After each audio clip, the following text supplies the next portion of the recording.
Hi everyone, welcome back to the channel.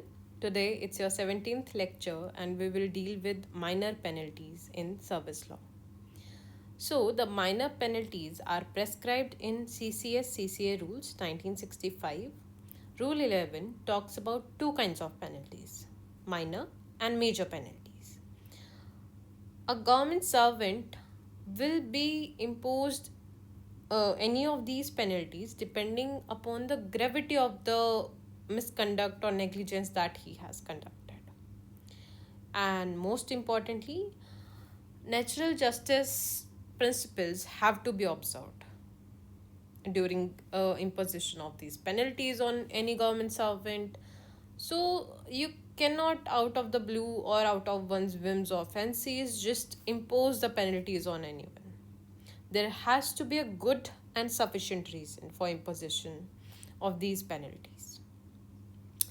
तो minor penalties क्या होती हैं? जो माइनर पेनल्टीज हैं वो और जो मेजर पेनल्टीज हैं दोनों rule 11 of CCS CCA rules में बताई गई हैं.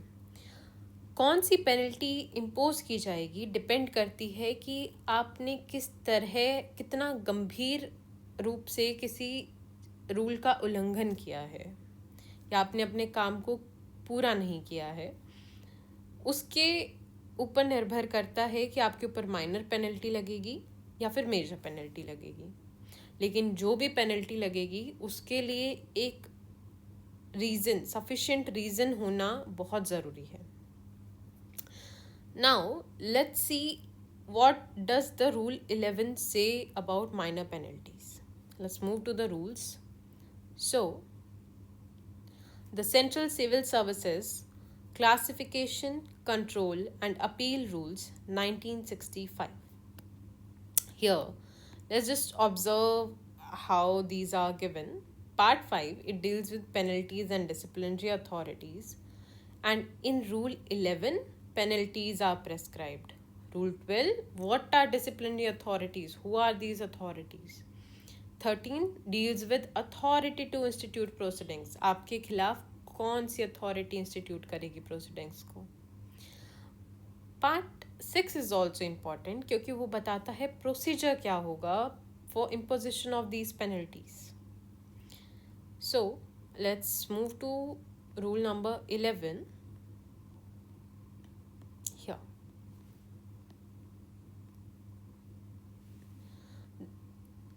the following penalties may, for good and sufficient reasons, and as hereinafter provided, be imposed on a government servant, namely. तो यहाँ पे भी रूल में it is given that there has to be a good and sufficient reason. Now let's see the minor penalties that are enumerated herein. First is censure. Second is withholding of his promotion. Third is recovery from his pay of the whole or part of any pecuniary loss caused by him to the government by negligence or breach of orders. 3A बोलता है reduction to lower stage in time scale of pay by one stage for a period not exceeding 3 years without cumulative effect and not adversely affecting his pension. Fourth says withholding of increments of pay. तो सबसे पहले minor penalty के 4 प्रकार हैं जो हमें दिए हुए हैं. फर्स्ट है censure. Censure is a written complain about any government servant in layman language. Okay, if for example someone has not followed the orders or is absent without any prior information on an important day, then I can issue a written order or something and that would be censure. ठीक है. Withholding of his promotion, it simply means that for certain period of time. So now it's a minor penalty. You cannot do this indefinitely, but for certain period of time your promotion can be withheld due to your actions. Okay. Then third, it says recovery from his pay of the whole or part of any pecuniary loss caused by him to the government by negligence or breach of orders. तो आपकी वजह से सरकार को कोई भी पैसों से लेके कोई भी लॉस हुआ है, that is pecuniary loss, money related loss, then आपकी पे से उसे रिकवर किया जा सकता है. पूरा भी किया जा सकता है, part of it can also be recovered, and it should be due to negligence और ब्रीच ऑफ ऑर्डर्स. या तो आपका जो एक्ट था, जो आपको केयर रखना चाहिए था काम को करते हुए, वो नहीं किया आपने, नेग्लिजेंट थे आप अपने काम में, या फिर आपने ऑर्डर्स को ब्रीच किया था. Then coming to 3A, now first is in way of recovery of the pecuniary loss. Second is here that you will be reduced to a lower stage in time scale of pay by one stage. सिर्फ एक stage से नीचे वाली पे scale पे आपको रख दिया जाएगा, and that too not for a period exceeding 3 years. 3 years से ज़्यादा नहीं हो सकता, बिकॉज ये माइनर पेनल्टीज हैं, तो इनका ग्रेविटी थोड़ा कम है as compared to major penalties. ठीक है. और सेकेंडली इसका कोई क्यूमुलेटिव इफेक्ट नहीं होगा, एंड ना ही ये पेंशन को अफेक्ट करेगा. तो 3A, आप एक स्टेज से टाइम स्केल ऑफ पे कम कर सकते हैं, पर वो 3 साल से ज़्यादा नहीं होना चाहिए, क्यूमुलेटिव इफेक्ट उसका नहीं होना चाहिए, और ना ही वो पेंशन को अफेक्ट करना चाहिए. Then fourth says withholding of increments of pay. जो भी इंक्रीमेंट लगता है for a certain period of time, you can also withhold those. ठीक है. तो ये मेन 4 टाइप्स हैं माइनर पेनल्टीज के, जो कि रूल नंबर 11 में दिए हुए हैं, जो कि सिर्फ कुछ सफिशिएंट रीजन होने पे ही इम्पोज किए जा सकते हैं. Now moving ahead, there are major penalties which are given. Now let's see what will not amount to a penalty within the meaning of this rule. ठीक है. So first, withholding of increments of pay of a government servant for his failure to pass any departmental examination in accordance with rules or orders governing the service to which he belongs or post which he holds or the terms of his appointment. तो एक penalty जो है वो लगती है because you were behaving in a certain manner that was not in accordance with the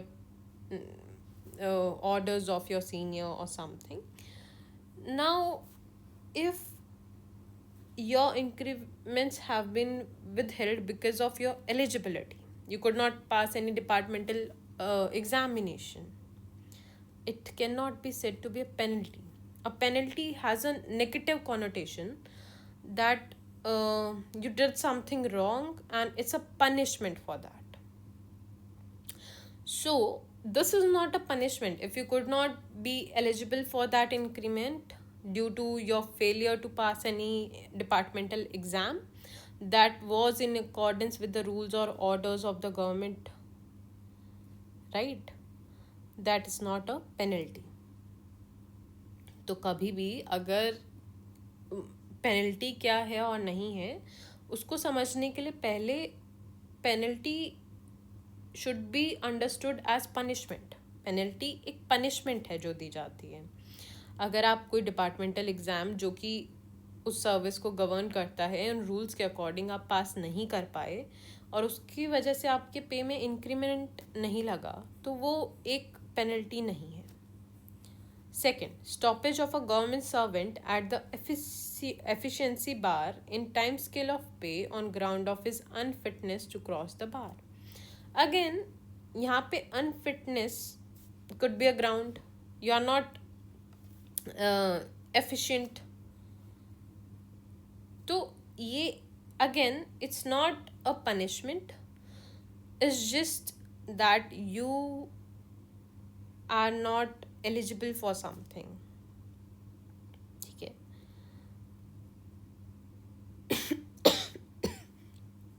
sorry.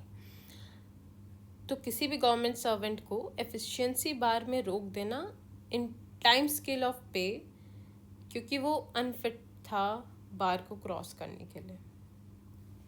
ठीक है. Third, non-promotion of a government servant, whether in substantive or officiating capacity, after consideration of his case to a service grade or promotion, a post for promotion to which he is eligible. तो promotion एक fundamental right नहीं है. तो अगर किसी भी government servant का promotion नहीं होता है, चाहे वो सब्सटैंटिव कैपेसिटी में या ऑफिशिएटिंग कैपेसिटी में ही हो, after consideration of his case, तो there is a right to be considered for promotion but no right to direct promotion, right. So अगर आपका केस कंसिडर किया गया, आपके प्रोज कॉन सब देखे गए, and then it was decided that you are not up to the mark, you will not be promoted, then उसको again penalty में नहीं आएगा क्योंकि आपके केस को rightfully consider किया गया था. Reversion of a government servant officiating in a higher service grade post to a lower service grade post on the ground that he is considered to be unsuitable for such higher service and it is unconnected with his conduct. So the simple thing here is again penalty or punishment का difference. Penalty is related to your conduct. यहाँ पे conduct नहीं है. Reversion as in you go back to the lower post because you were unsuitable for such higher service. Right? Fifth one says reversion when you are appointed on probation to any other service at the end of the period of probation in accordance with terms of appointment. तो आप probation पे higher service या किसी और service पे गए and आपका probation period ख़त्म होने के बाद you go back to that post जिस पे आप इनिशियली थे, इसको भी पेनल्टी नहीं कहा जाएगा. Sixth, replacement of the services of government servant whose services had been borrowed from a state government or an authority under the control of a state government at the disposal of the state government or the authority from which services had been borrowed. Again, कभी भी replacement होना services का जो कि state government ने बोरो की थी and it was the ultimate authority of state government कि वो कंटिन्यू कराना चाहते हैं नहीं हैं. So this is again not related to the conduct of the employee. Compulsory retirement in accordance with the provisions related to his superannuation or retirement. आपका retirement का provision कहता है that at the age of 65 आपको retire होना है. तो वहाँ पे अगर कोई गवर्नमेंट एम्प्लॉय पूरी अपनी सर्विस कंप्लीट करके रिटायर हो रहा है, that will not amount to penalty. Then eighth, termination of the services. So A, government servant appointed on probation. अगर probation period ख़त्म हो जाता है then आपकी services terminate हो जा रही हैं, that doesn't again come within the ambit of penalty. B, temporary government servant है, within CCS TS rules है, temporary services rules में है. फॉर एग्जाम्पल कॉन्ट्रेक्चुअल पीरियड के लिए for 3 years let's say advertisement में स्पेसिफाइड था that it will be for period of 3 years and may be extendable to 1 year also. तो जब आपका टाइम पीरियड ख़त्म हो रहा है उसके बाद आपकी सर्विसेज टर्मिनेट हो जाएं, that will not amount to penalty. Of a government servant employed under an agreement and with in accordance with terms of such agreement. For example government और किसी गवर्नमेंट सर्वेंट का कॉन्ट्रैक्ट था that for purpose of this project only we are hiring you. Now this project is completed, agreement executed, अब कुछ बचा ही नहीं है, your job is completed, then your services will automatically terminate and this does not amount to penalty. Ninth, any compensation awarded on recommendation of complaints committee referred to in proviso to sub rule 2 of rule 14 established in the Department of Government of India for inquiring into any complaint of sexual harassment within the meaning of Rule 3C of CCS Conduct Rules 1964. That is अगर कोई भी compensation award किया गया है किसके recommendation पे, complaints committee की,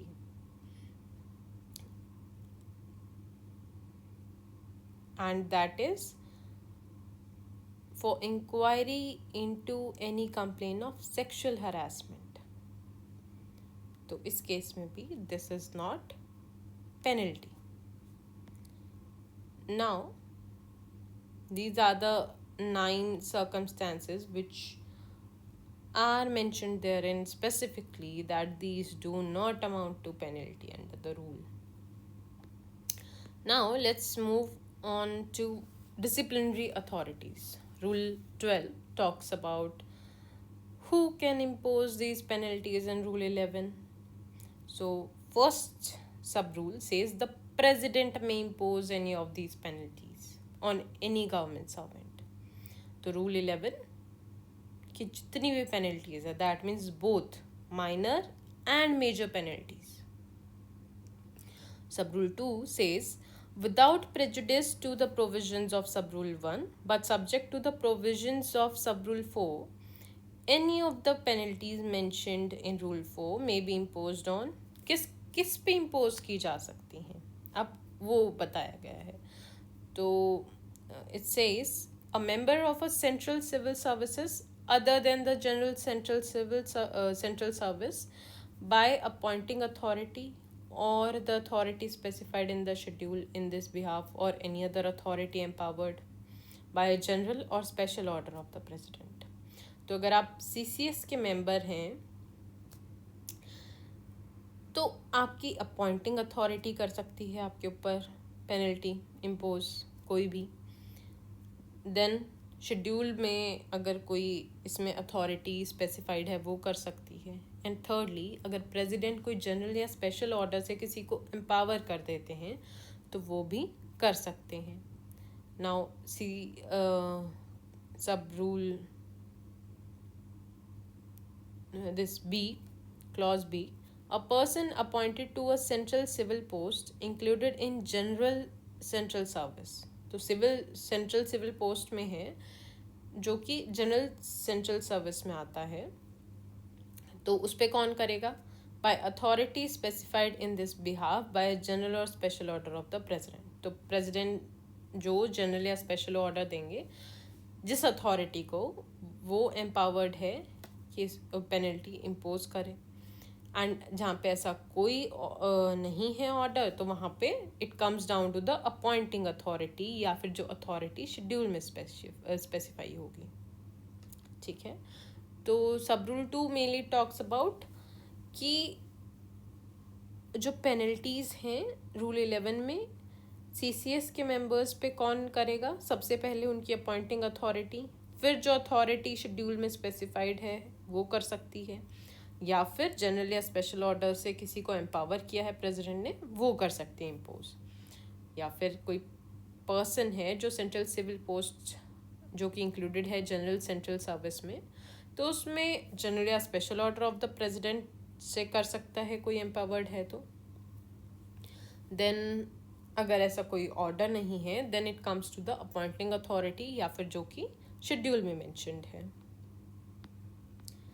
now subject to the provisions of sub-rule 4, the power to impose any of the penalties in Rule 11 may also be exercised in case of a member of a CCS Group C or a Group D. Now the conditions are, if he is serving in Ministry or Department of Government of India by Secretary to the Government of India in that ministry. B, if he is serving in any office by the head of that office except where the head of that office is lower in rank than the authority competent to impose the penalty under sub rule 2. अब इसमें जो हमारा सब rule 3 है वो discuss करता है कि ग्रुप सी और ग्रुप डी सर्विसेज में कौन इम्पोज करेगा. तो अगर ग्रुप सी और group D person he serves with any ministry या डिपार्टमेंट तो कौन करेगा? सेक्रेटरी करेगा. Secretary to the government of India, जो भी उस मिनिस्ट्री या डिपार्टमेंट का होगा. बी, अगर वो किसी ऑफिस में सर्व कर रहा है तो उस ऑफिस का हेड, बट जहाँ पे वो head of the office authority competent to impose the penalty under sub rule 2, that is A और B, से लोअर है रैंक में, तो वहाँ पे वो नहीं करेगा. Then it comes back to these only, इधर by general special order empowered होगा बाय द प्रेसिडेंट, या फिर अपॉइंटिंग अथॉरिटी, या फिर authority in the schedule. Understood. Now sub rule 4. Notwithstanding anything contained in this rule, A, except where the penalty specified in clause 5 or clause 6 of rule 11 is imposed by controller and auditor general on a member of Indian audit and account service, no penalty specified of that rule shall be imposed by any authority subordinate to appointing authority. Now all these mainly talk about your major penalties.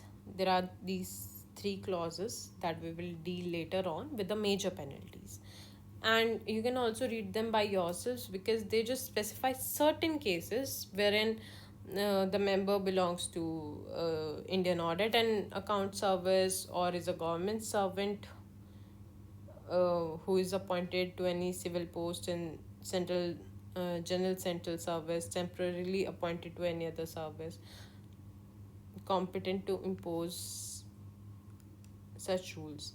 So that is your clause B, that talks about a government servant who is a member other than the GCS, or substantively appointed to any civil post in GCS. So it talks about very specific situation here. Then C, in respect of a probationer undergoing training at LBS NAA, Labasna, and C talks about that.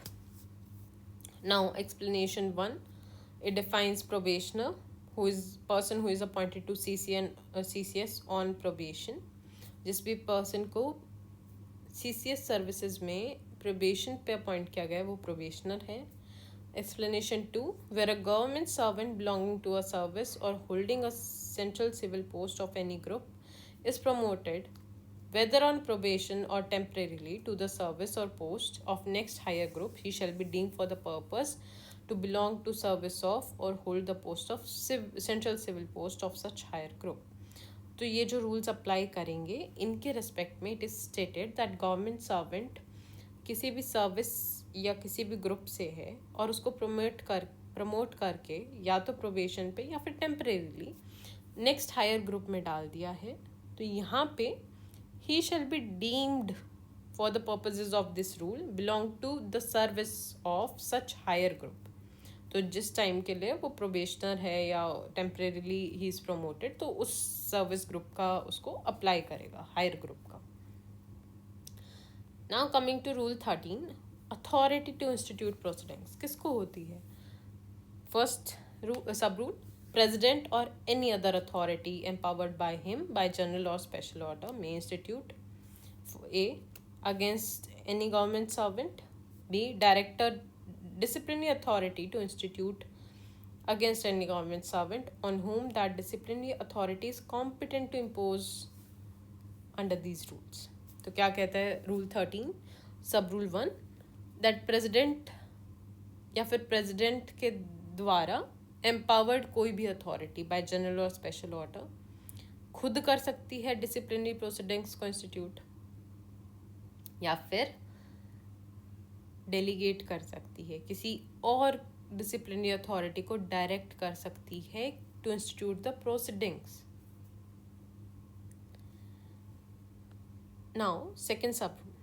A disciplinary authority competent under these rules to impose any of the penalties specified in clause 1 to 4, that is, minor penalties, may institute disciplinary proceedings against any government servant for imposition of any of the penalties specified in clauses 5 to 9 of Rule 11, notwithstanding that disciplinary authority is not competent under these rules to impose any of the later penalties.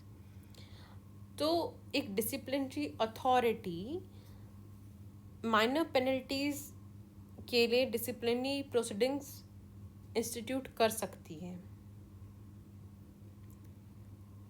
Right, for imposition of any of the penalties under major penalties, although such disciplinary authority is not competent under these rules to impose any of the later penalties. तो अगर कोई disciplinary authority है वो minor penalty दे सकती है in lieu of the major penalties.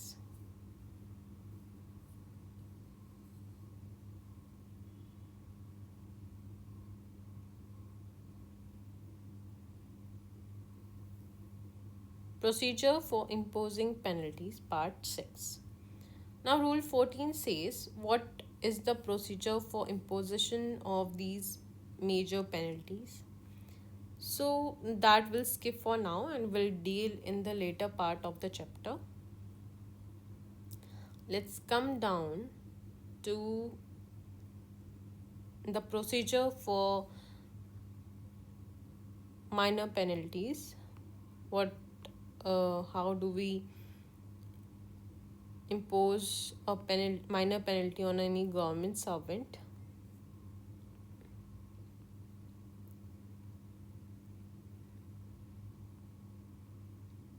Yes, so rule number 16. First, subject to the provisions of sub-rule 5 of Rule 15, no order imposing on a government servant any of the penalties shall be made except after. So, Rule 15(5) को ध्यान में रखते हुए कोई भी order जो minor penalties impose कर रहा है shall be made except कब हो सकता है? First, A, informing the government servant in writing of the proposal to take action against him, कि आपको लिखित में इन राइटिंग आपको इन्फॉर्म किया जाएगा कि there will be an action against you, and of the imputations of the misconduct or misbehaviour on which it is propose to be taken. उसके साथ आपको बताया भी जाएगा कि किस मिसबिहेवियर या मिसकंडक्ट के बेस पे ये प्रपोज किया गया है कि आपके अगेंस्ट एक्शन लिया जाए, and giving him reasonable opportunity of making such representation as he may wish to make against the proposal. एक रीजनेबल अपॉर्चुनिटी दी जाएगी कि आप रिप्रेजेंटेशन अपनी दीजिए, आपने ऐसा कंडक्ट क्यों किया, give us a reasonable explanation और be ready for the latter step. Now B, holding an inquiry in the manner laid down in sub rules 3 to 24 of Rule 14. तो Rule 14 में जो प्रोसीजर है मेजर पेनल्टीज का, substantially we follow that. किस तरह से inquiry होगी, Rule 3 to 24 हम फॉलो करते हैं. wherever the disciplinary authority is of opinion that inquiry is necessary. तो यहाँ पे it is whose call to say that inquiry is to be held? The disciplinary authority. तो डिसिप्लिनरी अथॉरिटी जहाँ पे तय करेगी कि इंक्वायरी होनी चाहिए वो किसके अकॉर्डिंग होगी? रूल 14 में सब रूल 3 to 24 के. C, taking the representation if any submitted by government servant under clause A and the record of inquiry if any held under clause B into consideration.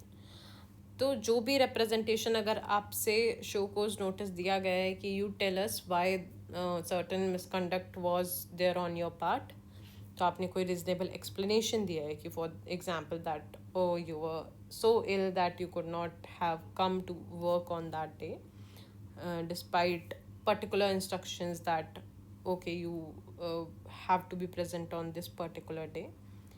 So you give any representation like that.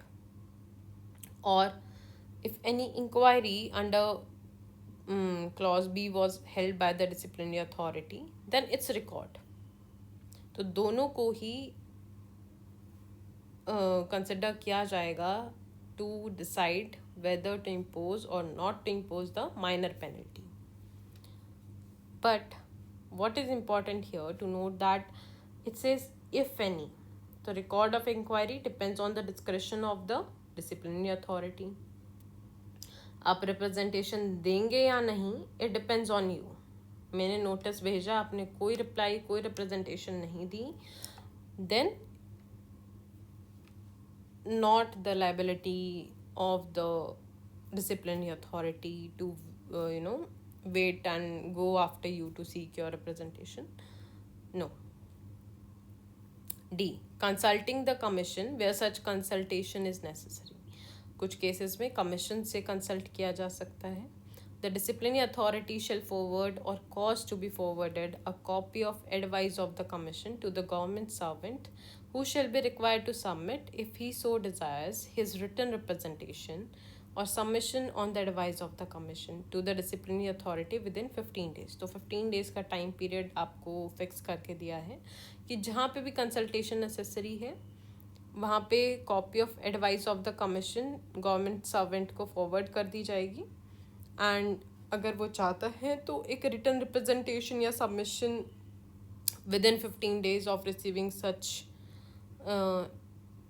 advisory, such consultation, he can submit.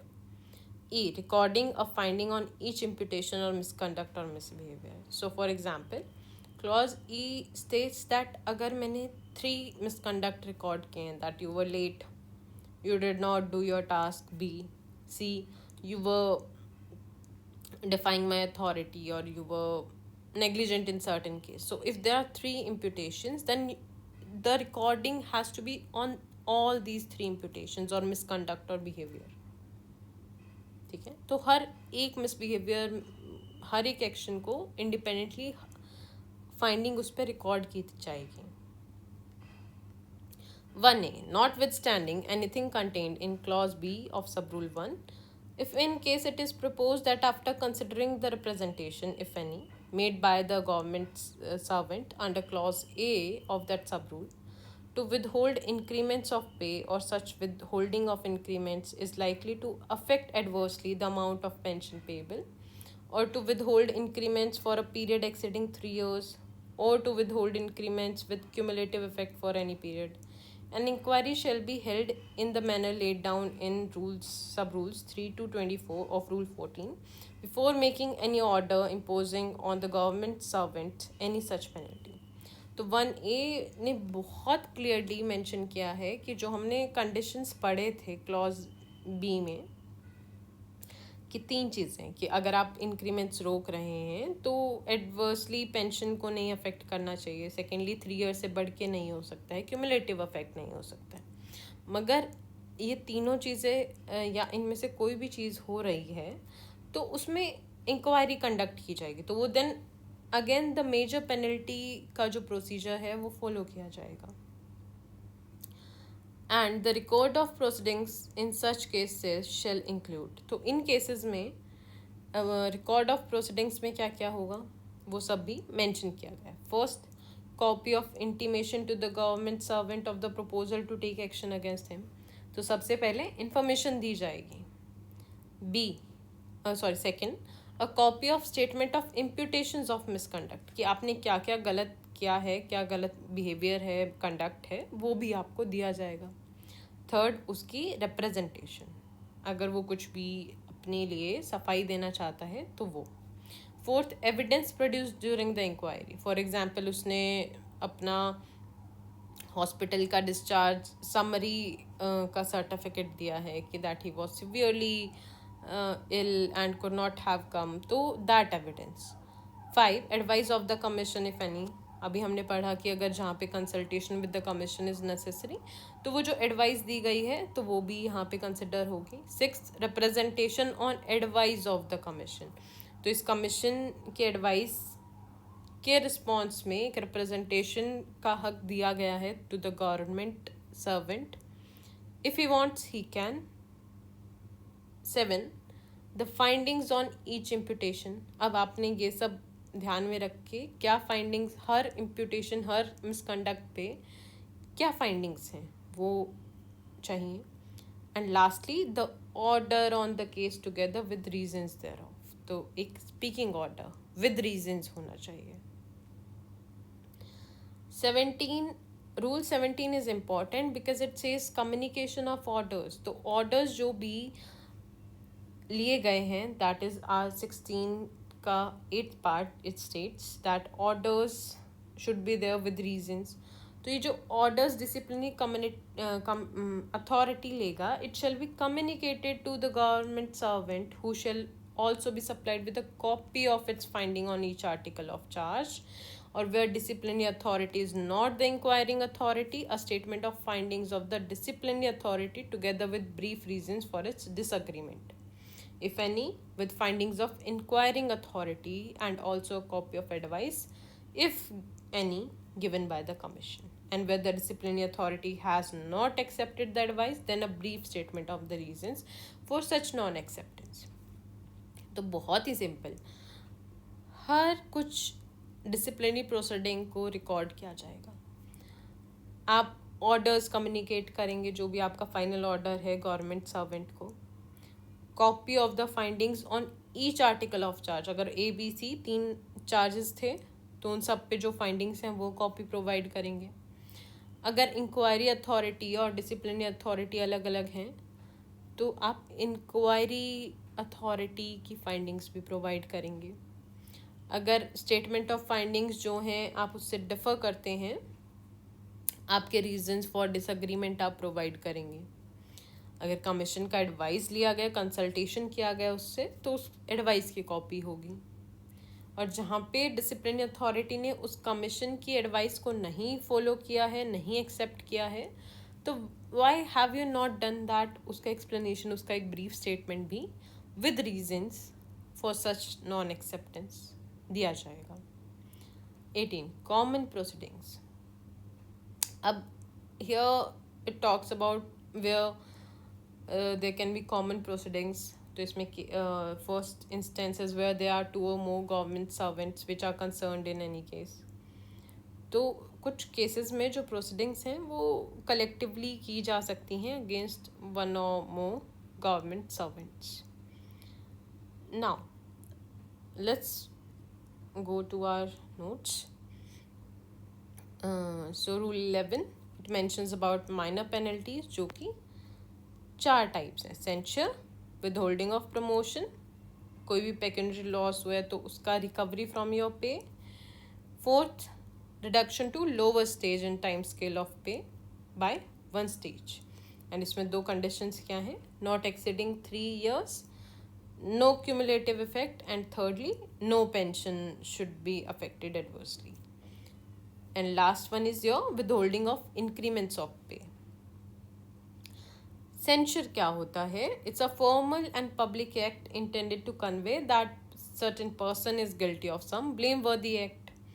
एक formal punishment का तरीका है. It just records that for good and sufficient reason you are being charged with this punishment.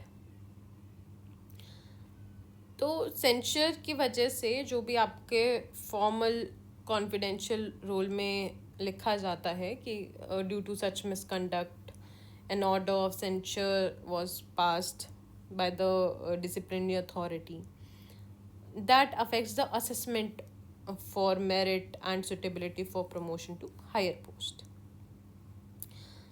For example, in case of B.D. Gupta versus State of Haryana, the Supreme Court held that before imposing the penalty of censure, a show cause notice must be given and the employee should be given a reasonable opportunity for defense. तो हमने ये अभी पढ़ा था. Rule for procedure in minor penalties also talks about the right for representation. Okay.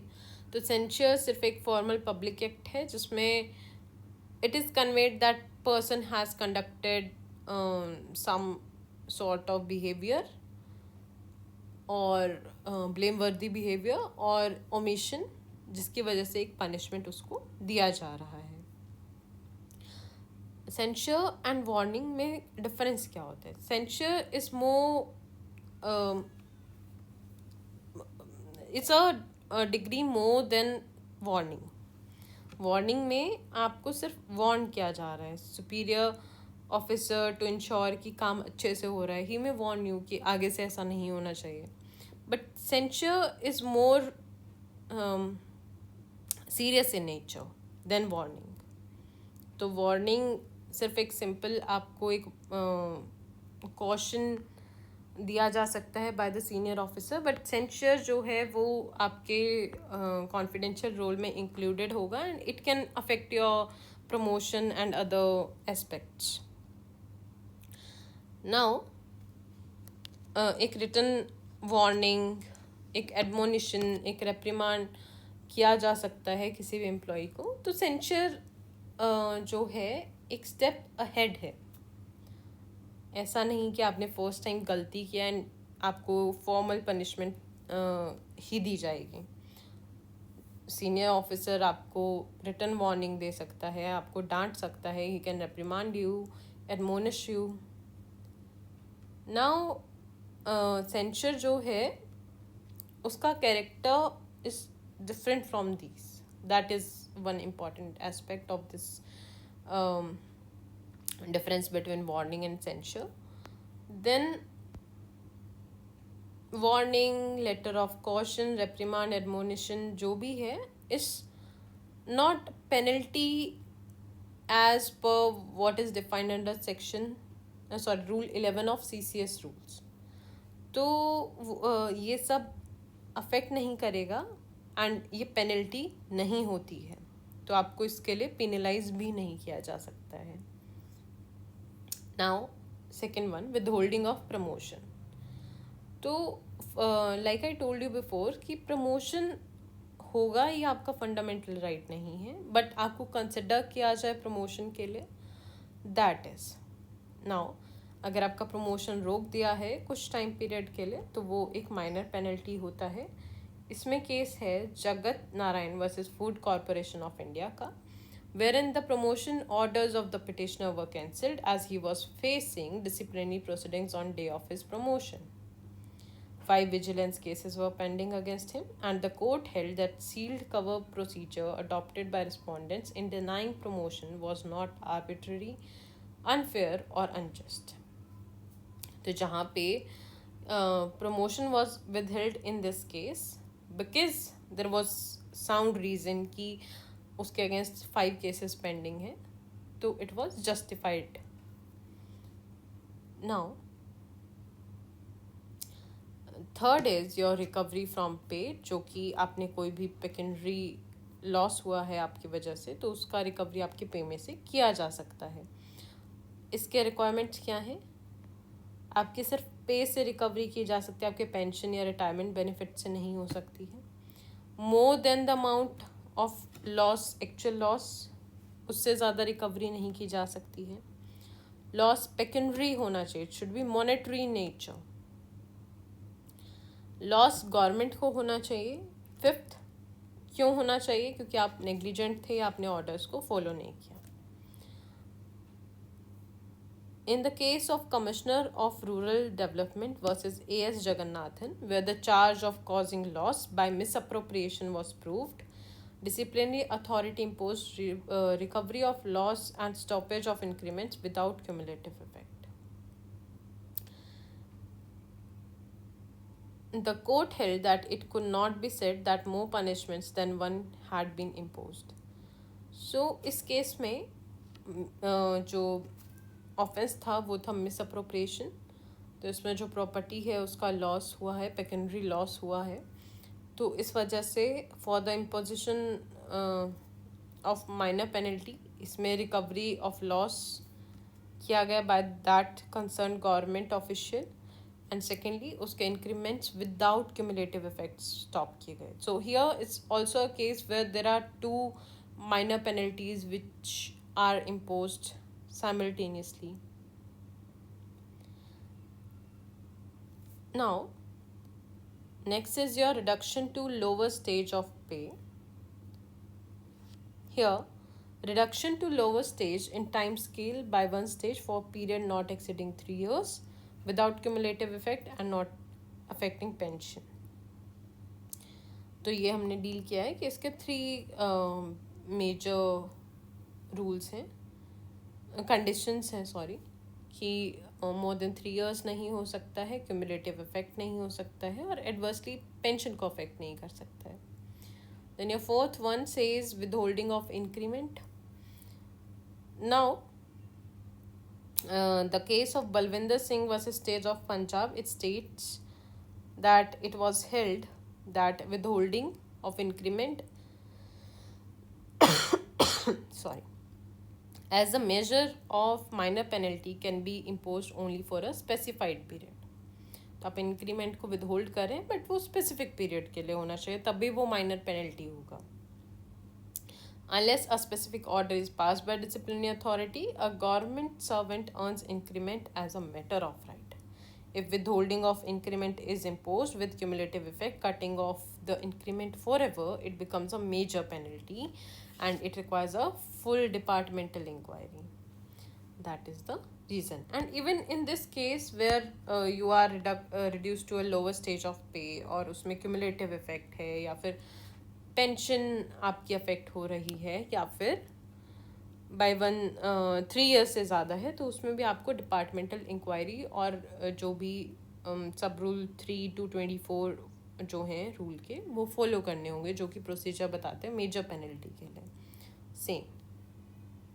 So to conclude, we have understood the types of penalties under the types of penalties, जो कि 2 तरह की पेनल्टीज हैं, माइनर एंड मेजर. माइनर में हमने 4 तरह की penalties पढ़ी हैं, जिसमें ये 2 तरह की हैं. So your penalties are of total 4 types and one is subclassified. And your major penalties, so these come under rule 11 1 to 4. So what are these? Let's see again. First is your withholding of promotion, censure. Second is withholding of promotion. Third is recovery from pay. And another is reduction to lower stage of pay. And last one is withholding of increment. Censure, promotion withheld करना, recovery of pecuniary loss,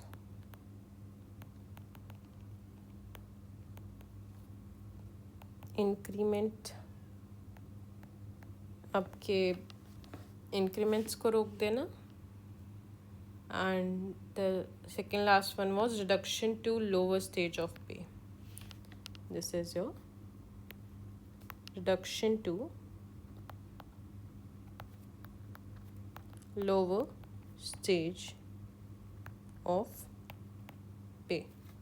So this is your rule 11, which talks about your types of penalties. Then disciplinary authorities,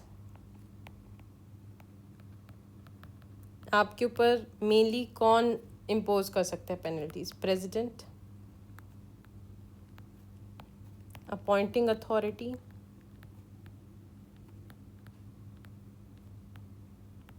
या फिर authorised या empowered by special या फिर general order of the president. These 3 can impose these penalties on you. Then the procedure for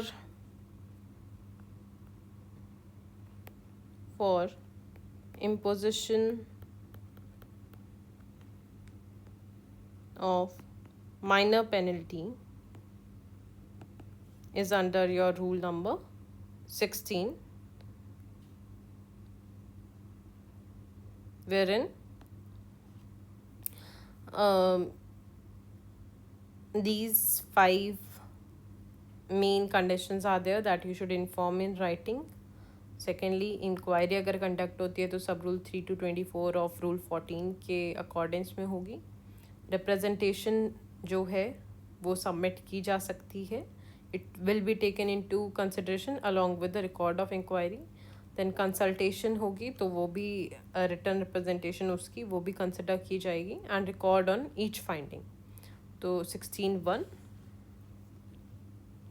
procedure 16 बात करता है और 16(1) mainly it talks about how it will go. And in case inquiry is to be conducted in minor penalties तो वो rule 14(3) to 14(24) conduct की जाएगी. So this is your chapter on minor penalties. Thank you so much for watching. Please like, share and comment.